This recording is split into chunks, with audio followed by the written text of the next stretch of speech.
Good evening, everyone. This is the live session of our Mastering Leadership, which we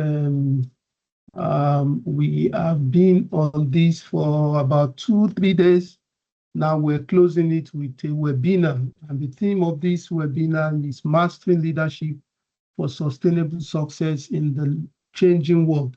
So this session will last for 1 hour. We have question and answer. Then we're going to be releasing our scores, after which we'll start releasing your certificates from Monday. At a point, we'll be taking attendance, because attendance is also part of this, because this session is the concluding part of the webinar. So after this session, we'll release the scores after taking the attendance. Please ensure you use your name as your real name, as the name you use in login, or probably your email address, to enable us to be able to assign your scores properly.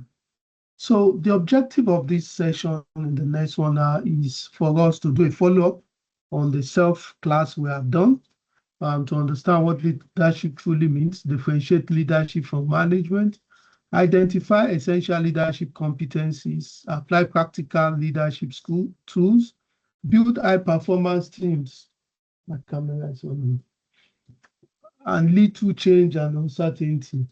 Also, we'll try to develop a personal leadership action plan, which we're going to see.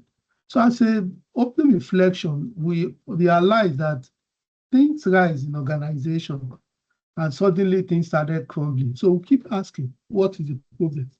So according to John Maxwell, he says, everything rises and falls on leadership. So we have something that says, it is not my fault. When things goes up, the leadership takes the place. And when things go down, it's the leadership that takes the blame. And that's why we need to ask, why do some organizations thrive, why others fail despite having similar resources? The answer is leadership. For the same leader that has 1 million to manage and is managing efficiently, you see another leader having almost times 10 of that, and yet he will not be delivering what is required. So we'll try and see what is leadership. I'm sure you've attended this during the test and in the first 2 classes we had. It's just the ability to influence others, inspire and empower people. That is leadership. And for people willing to achieve common goals. So leadership is all about asking people to go to hell. You show them hell, and they are all inspired to go to that hell.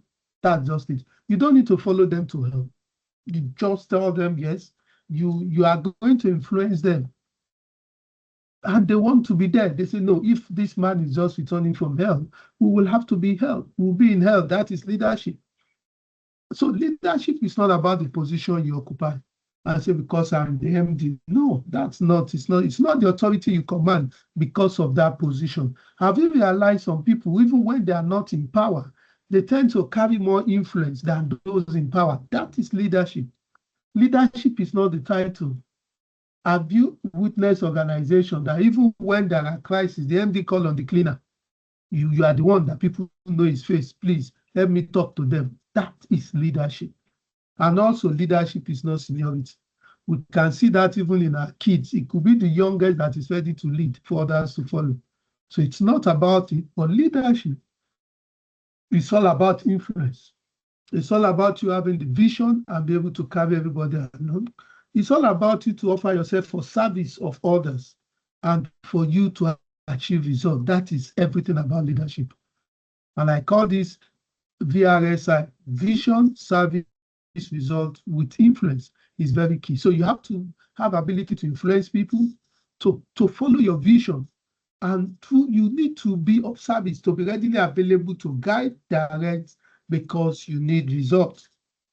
So let's quickly look at differences and similarities between leadership and management. I'm sure most of us will seen this in our undergraduate classes, where we can see when a management controls, a leader inspires. A management plan, a vision creates vision. When you create the vision, then the leader keep those who are your management team or the other team, they can now plan along your vision. A management maintains, a leader innovates. A management directs, do this, while a leader influences. A manager solves problem, while a leader creates opportunity for people to grow. It keeps creating. And you can see why management focuses on the system, leadership focuses on the people. That's why you see some organizations that are trying to change from human resources management to human capital management. As you can see, they are changing their mentality from a system mentality into a people-oriented system. But in real life, the best executives are those who are willing to control both or combine both. You have to combine your management skills and you also have to put on the cap of your leadership skill. Remember, management is getting things done through others. So there's no how you are going to lead without having to imbibe some skills in management. So why does leadership matters? You can understand that in the organization, all of us cannot be at the same place and at the same time. Leadership matters. You have targets. There's need for more productivity. We need somebody to lead for us to be able to fall in line towards achieving that opportunity in our productivity. There's need for employees' engagement even before crisis come or even during crisis. Then we need a leader to take charge. Also, when it comes to customer satisfaction, the reason why we're in business, when there are issues, the customer wants to talk to the person in charge. They want to see who is in charge, who is the leader that can take ownership and make sure things work. Just like we said, a leader is someone who creates opportunities. You can see one of the reasons why we need a leader is for innovation. A leader always looks for how do we make things better than the way it is. A leader is usually a disruptor, but not a disruption. Not a disruptions, but a disruptor. We're going to talk about that when we get to that slide. And also in creating innovation, a leader delivers profitability and organizational sustainability, which is key. So when you have a leader in the system, the effect of being a leader is that all the stakeholders are affected. Your management team are affected, the shareholders are affected, the staff, the customer, everybody benefits when you have a leader in the system. So we quickly look at why are we talking about leadership now? Don't we have leadership before? Yes, we have leadership, and that's what we call the traditional leadership. During the traditional era, that is when leadership is all about command and control. It's all about hierarchy and it's all about authority. And you can see this, you can see issue of the leadership when we look at our military formation. That's still in that era of traditional leadership. And even in every organization, we see this level. An organization that is even modern has some form of traditional element in it. Have you ever looked at the organization that people who are below, who are the junior staff, you use the traditional method for them. And occasionally you will move into the model. So what is the modern leadership skills all about? One, we are now in the era where leadership is no longer entirely about command and control, but we now have collaboration. We now have era of innovation. We need to do things better than the rest. We are now in an era of emotional intelligence, where we expect leader not to follow the book always, but to also look at the situation on the ground. We are now in the era of coaching, where a leader does not just sit and give order. He wants people to know what he knows so that everybody can be better at the same time. We now are now in the area where the power of the team, the strength of the team, is equal to the strength of the weakest person in that team. That is the thinking of leaders. So you need to coach everybody. And also, we are in the power of agility, where everybody has to be on standby. And also, most importantly, digital competence. If you are a leader in modern today and you are not AI compliant, you are not tech savvy, you realize every of your followers will move ahead of you. There is no how you won't be digitally competent as a leader in this modern era. If you are not there, then you realize your inefficiency will show because your followers are already in that space. So with us, I think you saw this in the first class, even before we move into the module 1, when we talk about the 5 levels of leadership by John Maxwell. He says the first level is position, where it's all about your position, after which is permission. They need your approval before things are done. The third level is about production. That is when you need to see results. We need to increase whatever we do. That's a leader. And also we move to people development, where you look at people. And the last one is pinnacle, which you saw each of these in all those videos. But I'm sure a question you will have asked is, which one is the best among all?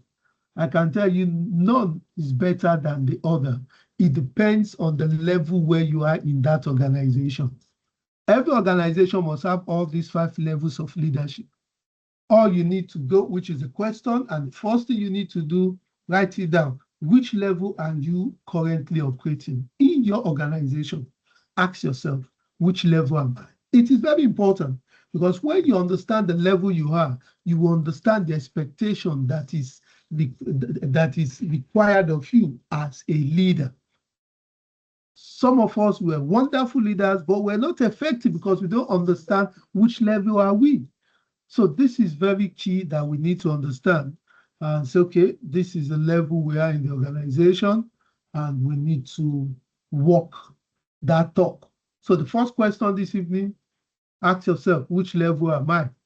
Well, maybe for me, some of the organization I am people development, some I'm on production, and some I'm on the pinnacle. So you can see even me. And it will be wrong for me to take my pinnacle level 5 in organization A and go and be operating it in organization C, where I'm on the production level. There will definitely be crisis. So we'll keep moving and we'll see. So what are the core leadership competence that we think we need to have to be regarded as a leader? What are the things? Yeah, we should be seen as somebody of vision.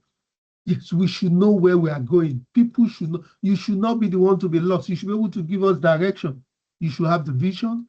There should be integrity that goes with that vision. People should be able to trust. If you say it's AM, it's definitely AM.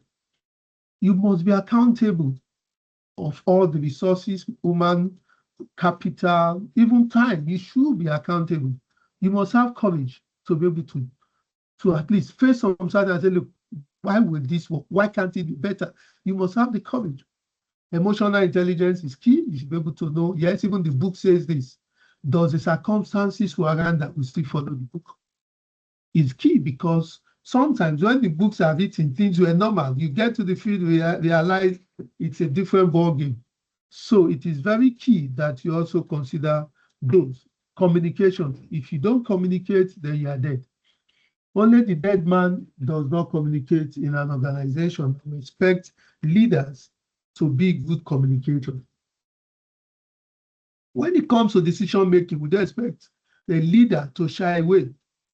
It's your duty. It's part of your core competence to take decisions.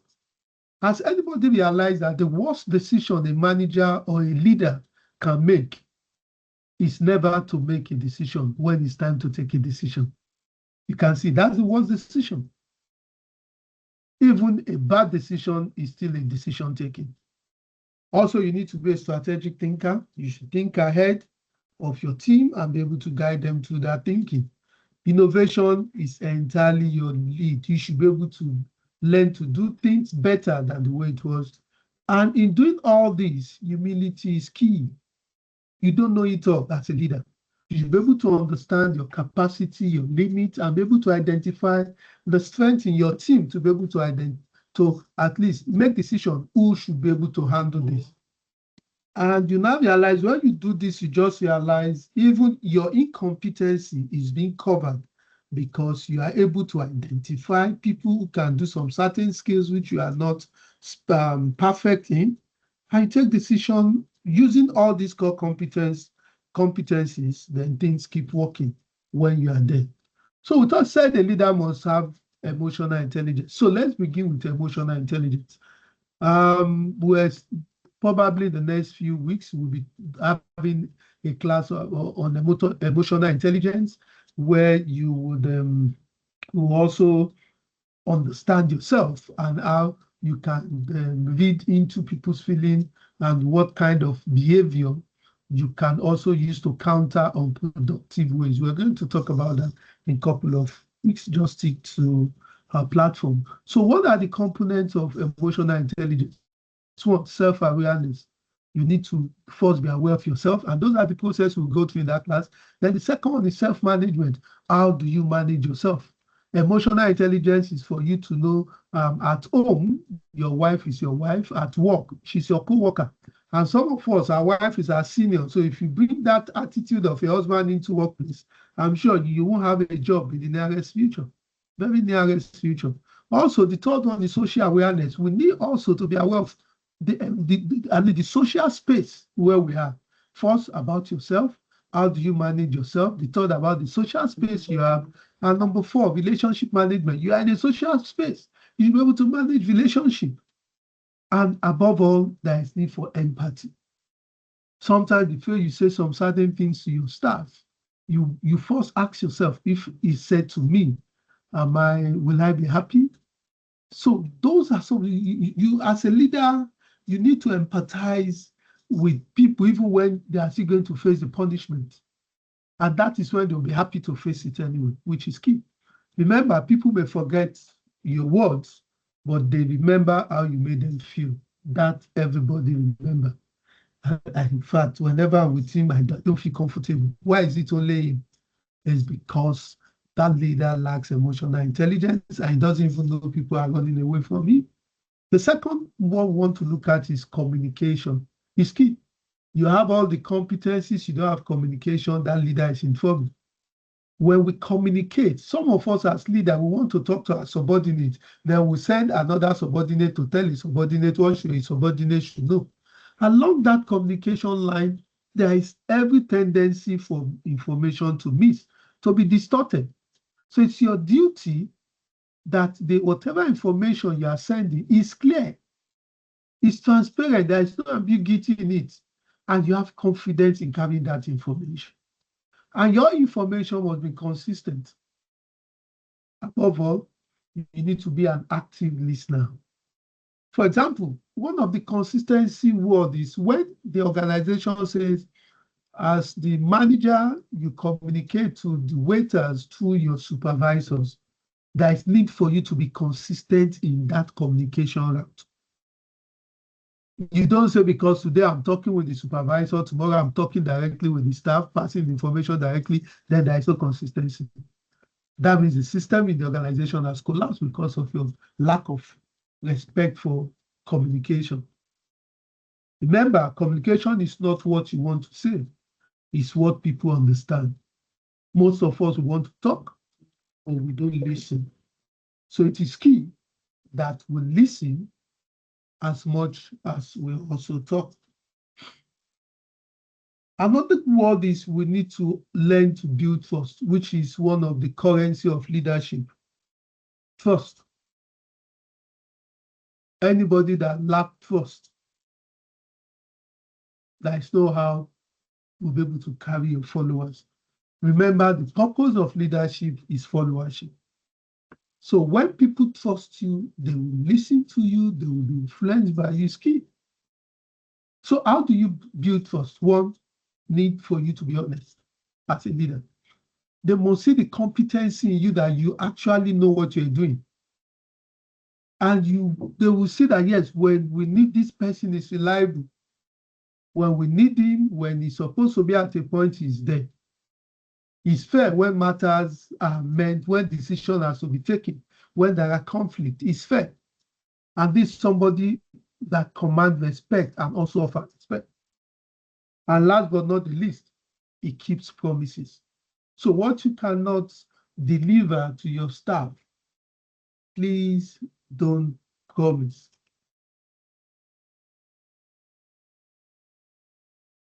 Very cheap way a leader loses trust is when he promises and he does not deliver. Remember, without trust, leadership collapses.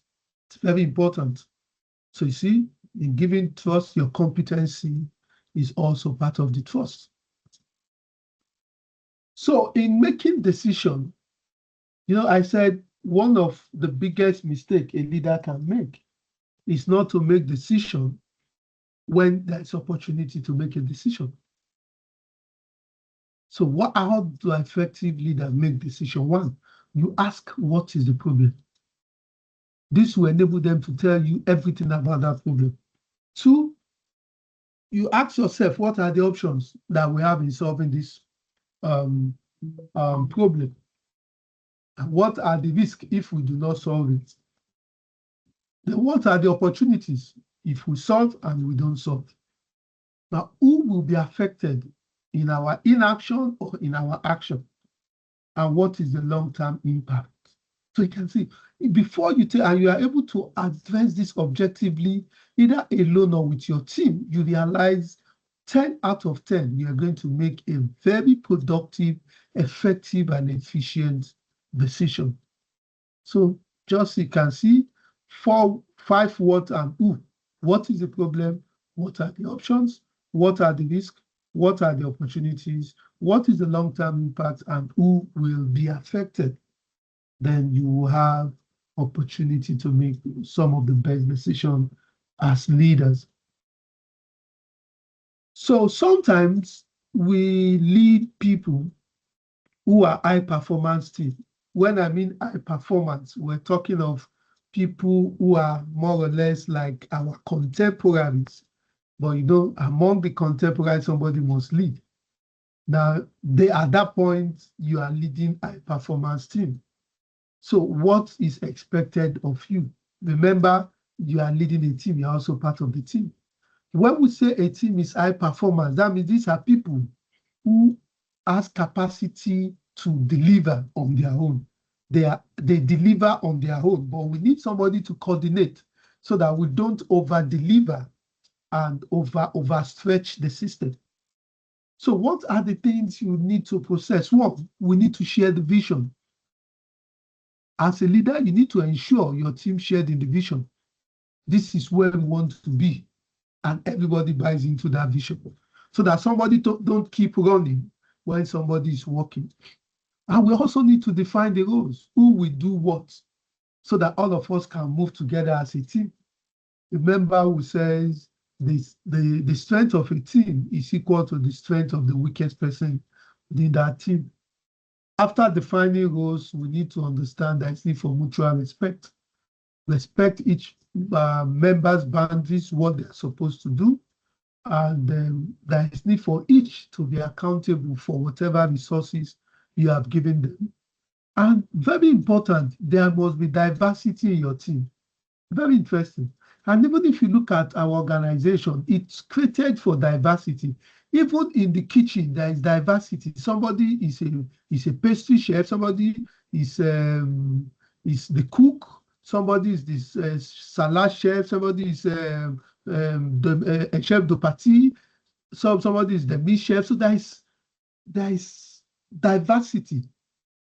So nobody can say I am master in all.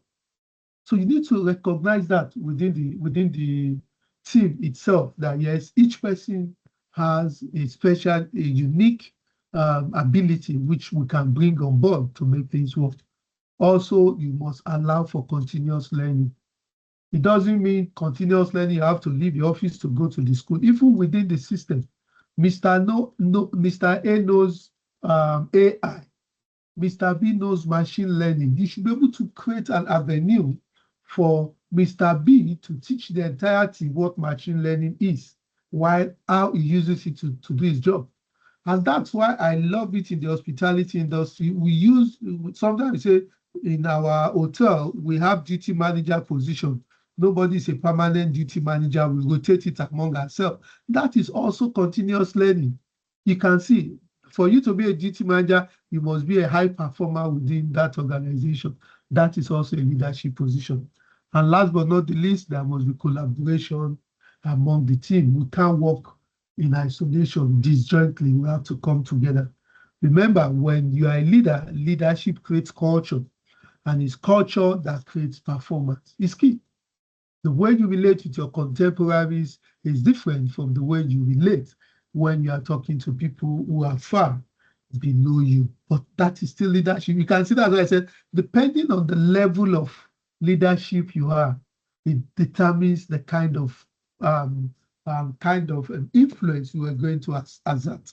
Remember our first question, you need to know which level are you on the level of leadership. So how does a leader motivate employees is key. One, recognition. Simple. Recognition. That's our staff of the year. If I even recognizing your gate man as a pastor of a church, it's even recognition. Oh, pastor, how are you? Even though it's your gate man, it says a lot about the kind of leader you are. You allow them to do growth opportunities. Anytime there is vacancy in your organization, you keep doing advert. It doesn't speak well. You should be able to look for within first and say, okay, we're doing advert, those within, you can also apply. If you want to make it open to both insiders and outsiders. You should be able to motivate them with purpose. It shouldn't be you just think out of the box today. There should be a system that the reward system must be in place, which has to be followed. There is need for respect within the system. I have seen organizations, even when they increase staff salary, staff are even leaving when the salary was lower. Sometimes motivation is not only about money. And when organizations start having that means the leadership has collapsed. So we need the leader must be able to show respect to his employee. Respect does not mean you have to prostrate. There are ways you carry yourself that the person, yes, even giving the person an audience, okay, I want to see you. And you give attention, you close your book, you close whatever, you're okay, you have 5 minutes. That is a respect. Inclusion. When they drop matters in the suggestion box, do you use it? They give you advice. Did you acknowledge the advice even when you don't use it and say, look, we want to thank Mr. B for giving us that advice. It's really interesting. We're still reviewing it. It is motivation. Also fair compensation. You have how to compensate when somebody gets promotion. What will he need to do before he gets promoted? It's also part of things that motivate employee. And last but not the least, we have on our list meaningful work. What is meaningful work? For the person to be given the task upon which he has been engaged, that is meaningful work. It's the duty of the organization which he has been delegated to the leader to ensure the staff is engaged, is given the job. So when your subordinates, the staff under you, have free times, too much. They have free times. They are busy doing nothing. It falls back to leadership. It's your duty to ensure they are busy. You can see, just like I said, money alone does not sustain leadership.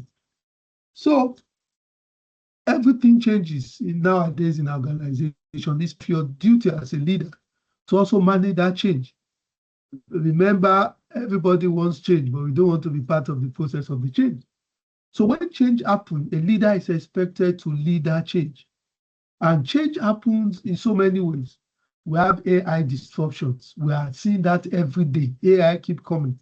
What have you done to guarantee your staff, your subordinate, that their job is guaranteed, even when you are deploying AI? Did you get them involved via communication, via all these skills, those core competencies we discussed? Also, when we have economic uncertainties, it's changed. You need to let them know, look, business is not doing fine. We need to downsize, but I want to assure you, you can even, so that's the essence of inclusion. So look, we have this option, which do you guys think we should do? Most organizations does that during COVID. And we must give it to the hospitality. We try as much as possible not to lay in staff. But it's all about inclusion, getting them to understand this is the risk we're facing. and we need to get out of it together. Some of us went on salary slash for the period so that we can get the system working. Also, when there are digital transformation within the systems, you need to take charge. Because you see, when people see change, you need to ensure that your followers does not feel threatened with all these disruptions, not disruptions. A disruption is something that challenges the system to make the system better. Where organizations are now using remote work system, most of the banks now are doing remote. So I know friends that are regional GMs, they go to work twice in a day, the rest 3 days they work at home. So we need, these are where leadership are required, because the person needs to be guaranteed. What I need is performance. If I don't see you at office, you know what you need to do, deliver, and I'm good. Workforce diversity is also key. You get to some organization, only one tribe. The leader there is not doing his work. We are marching towards doom. You need to ensure your workforce is diversified in terms of gender, in terms of profession, in terms of skills is very key, because every skill is very important in the workplace. And in era of global competition that we have, the internet has made the world a smaller village. What role are you playing as a leader? What role are you changing, working at, moving, ensuring your system, your followers also move as the tides are going? These are some of the expectations that we look at. Remember, leadership today is equal to adaptability. Things are changing, and there's need for you to ensure the team you lead also change with time. But you keep everything. That will also be crisis. We don't say because you have a good leader, there will be crisis. There will always be.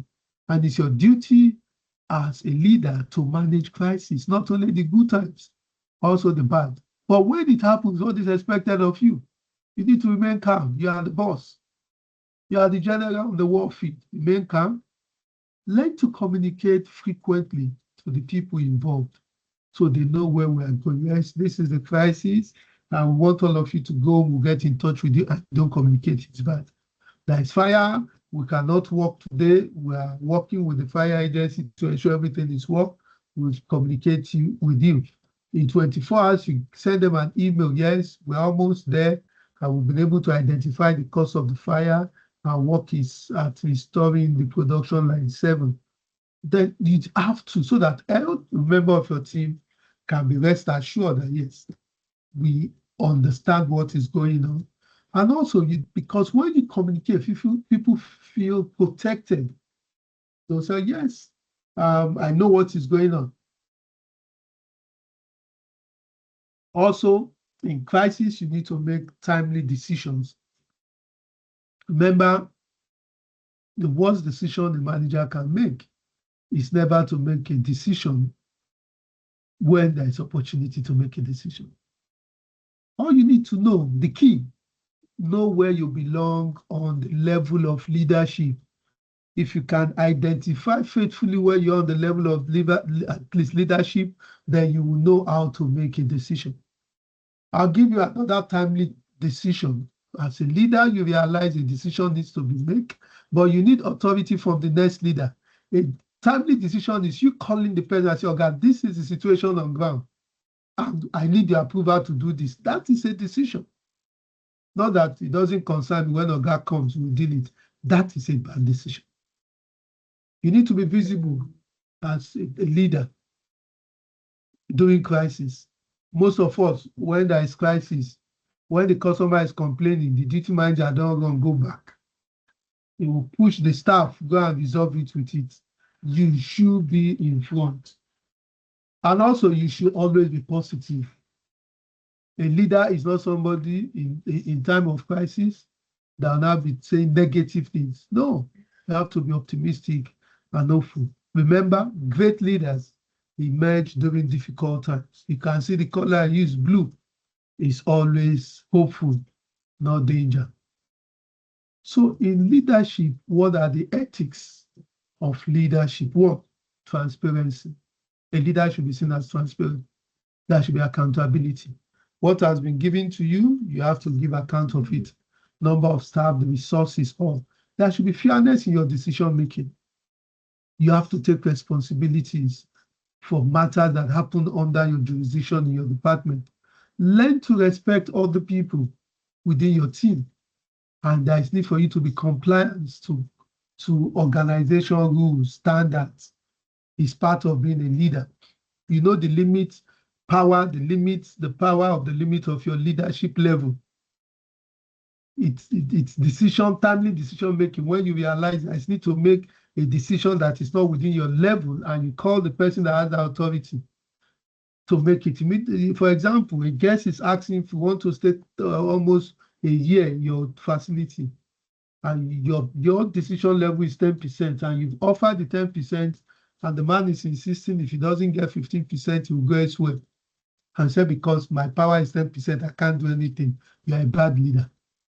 It's expected that you call the next person, the person that on the next leadership level, to give you authority. This is the situation I have, and I know you want to have that power. Can we do this, please? Because of this, this, and this. That is a leader. You are taking a decision. Remember, character sustains leadership longer than competence. In one of your questions, we asked, what is the purpose of leadership? It's just followership. If there is no followership, there is no leadership. So what are the characteristics of a servant leader? One, a servant leader is not necessarily a servant, but it's a leader that listens to the servants, the followers. He has empathy on those followers. He gives account, stewardship of the well-being of those followers. He builds community around his followers. He puts service before self, not enforce. We need this to be done. And he empowers his followers. How do you empower them? You give them skills, give them opportunity for training in the organization so they too can get up from where they are. That is a servant leadership. You see, people support leaders who genuinely care. So there is no leader that is not a servant leader that is subordinate, will not differentiate as a great leader. And that's why you see, our guy is leaving, who will take care of us? It's not as if the man is sharing his salary. This is just what this man is doing. And they felt it. When you are empathetic, people you empathize with will know. You don't need to tell them. They will. So nowadays, some of the core competence of leadership, we said, is innovation. So what does innovation require from a leader? One, you need to encourage creativity from among your followers and yourself. Creativity, how can we do it better? Accept calculated risk. It's not because you say we want to be innovative. Somebody wants to go to moon and go and serve suya. The risk has to be calculated. You learn from failure. Even failure is success. You learn so that tomorrow you don't commit the same failure. You reward ideas. You promote experimentation. And that's a company I've worked with that I always love is UAC. When I was at least UAC Foods, there is no idea that the DMD of 10 UAC does not acknowledge. When you write to him, you acknowledge, say, yes, this is an idea. We have what we call a green lighting team. Junior staff with different ideas will come together every year and we create new product development, etc. That is what leadership is all about. Even failure is a feedback. So we're not saying when you're a leader, you won't fail. Yes, you fail, but what do you do when you fail? You learn from it, you move on. It's a feedback. That is not your destination. We are now in digital era. What do we expect from the modern manager that we expect me, you, and everyone to be? As today and tomorrow leader, it's very important that you embrace and have knowledge of artificial intelligence, AI, data analytics, automation, cloud collaboration, cybersecurity awareness, and digital communication. You'll be surprised some leaders don't even know how to send email nowadays. They don't even have email address. They are not even on WhatsApp. Their bank statement, they don't have app on their phone. They'll rather go to bank and go and queue. You can see you are not a leader. If you are still in that category, you are not a leader for today or tomorrow. The whole world has gone digitalized. Where are you? Where are you now? So it's very key. So these are soft skills we need to be part of, and that is where some of our training will be focusing on. We have a training on artificial intelligence for the operation managers that is coming. We'll be doing cyber safety and security at a time. But you see, whatever you do as a manager, you realize technology supports you. They never replace you as a leader. Most of us, people say AI will take our job. We know all we need to do. AI is a tool we need to command. We need to manipulate to get our job a lot easier. So we're going to be looking at 2 leadership case studies as we try to round up within the next 10 minutes. Here, we'll be looking at the leadership of Satya Nadella while he was at Microsoft. When he was there, he focused on a growth mindset. Microsoft had to change.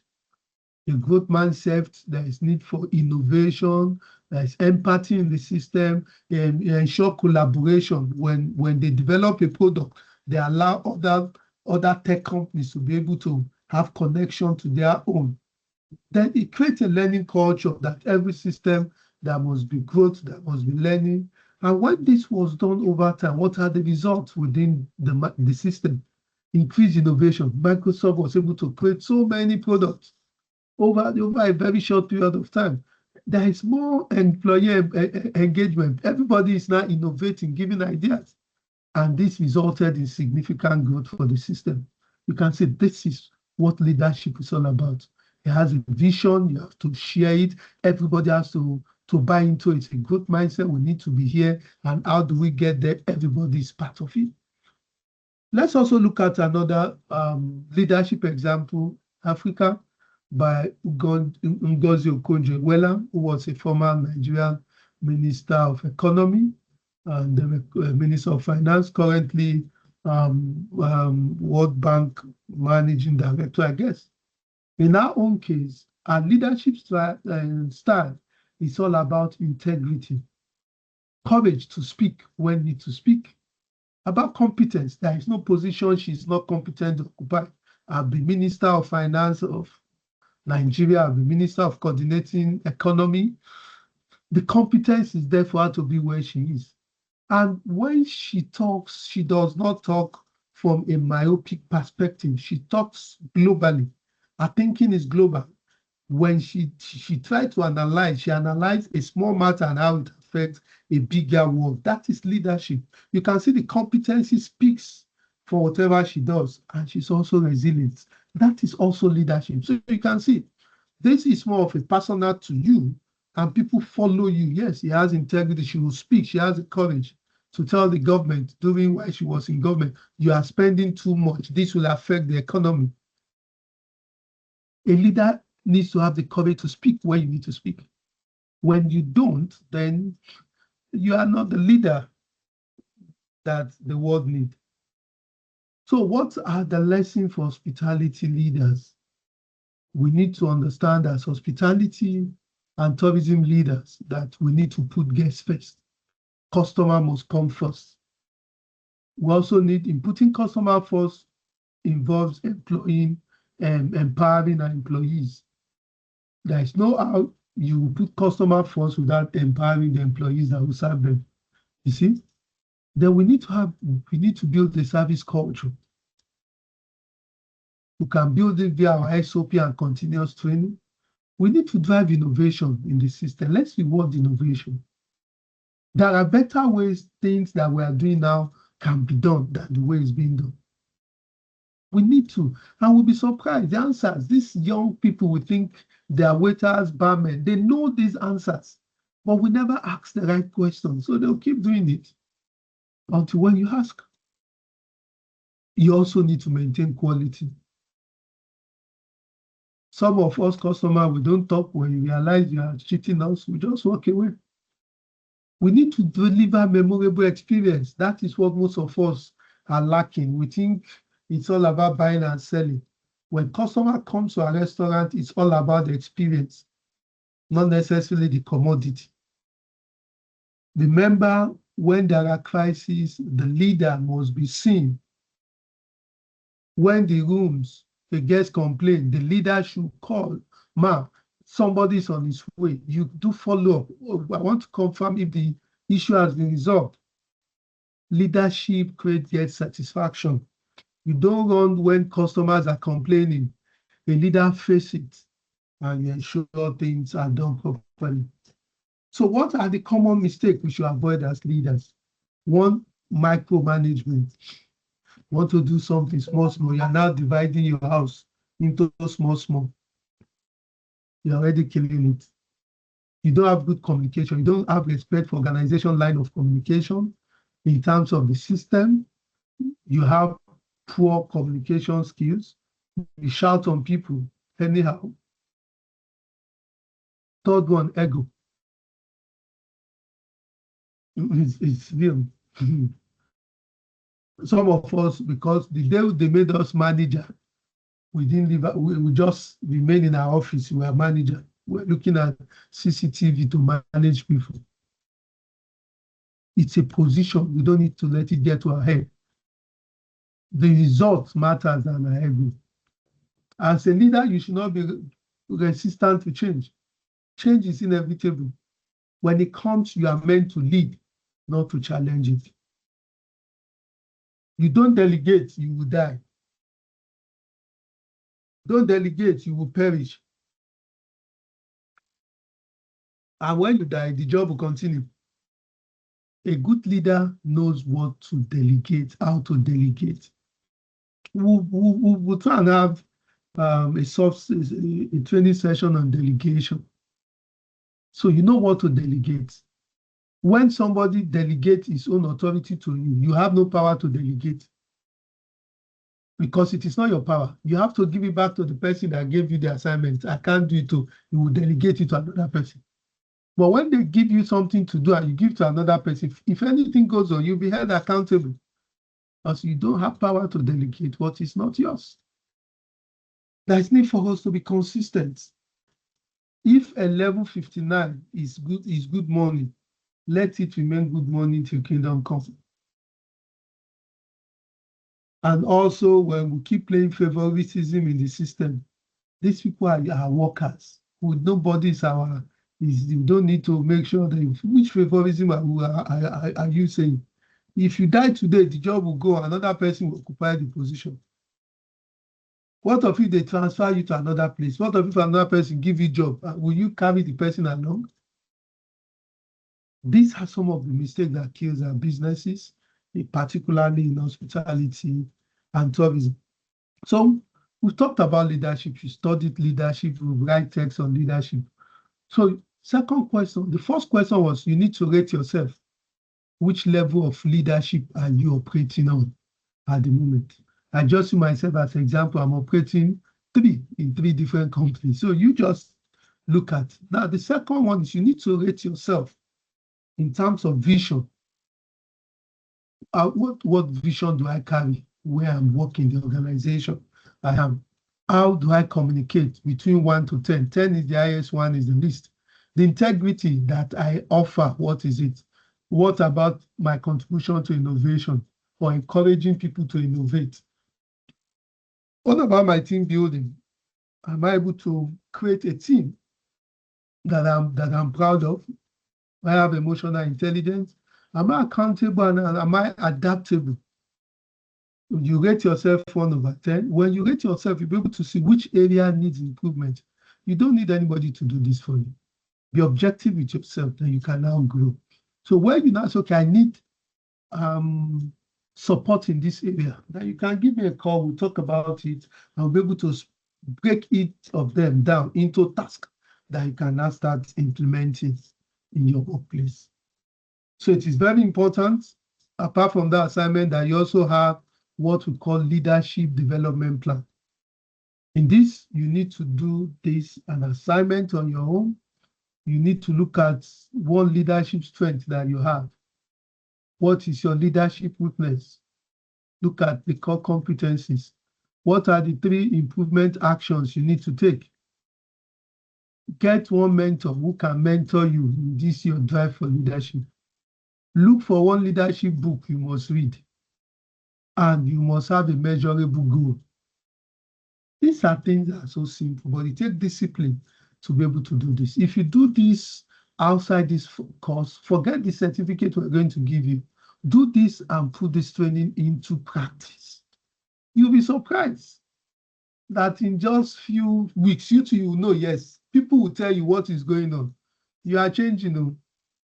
Most of us, since we leave university, we've not even read the book. We can't even read newspaper from page 1 to page 16. Talk less of reading leadership books. So try and get one today. The one I will not forget, one I read one, I never forget, the Monkey Managers. He helped me with delegation. So we still learn every day. I'm not saying go and learn the Monkey Managers. There are others you need to learn. Get one. So this is a development plan you can start with, and let's go together. So what are the key takeaways? We've been on for like 53 minutes. So what are the key takeaways we are getting now? One, we say that leadership is influence. How can you influence people to do things? Character matters when you are a leader. We want to be sure, yes, this is a person we are proud of. Trust also drives performance. We gave you some of the things that build trust and things that does not. Communication builds engagement. You need to influence people. You need to communicate. You need to respect the line of communication and what you communicate. Remember, leaders develop people, and leadership is continuous learning. No matter just like I am taking this course, I'm also refreshing my memory. I'm also in the learning process. So another way you can do this, take this training to your unit. Try to tell them they are also leaders in their rights. The man that carries the plate that you call potter, kitchen potter, he's a deacon in church on Sunday. He's a leader. The man that you call doorman at the front desk, he's somebody's husband. He has 4 kids. It's a leader as well. Take this training down. Let them also understand how they can be better off. So it's a continuous process. So I want to thank you all for your time. Leadership is not about being in charge. We said it. It's about taking care of those in charge, in your charge. It's nice having you all. And I want to take your questions while I'm going to stop the screen from sharing. So thank you so much, everyone. You may wish to unmute in case you have questions.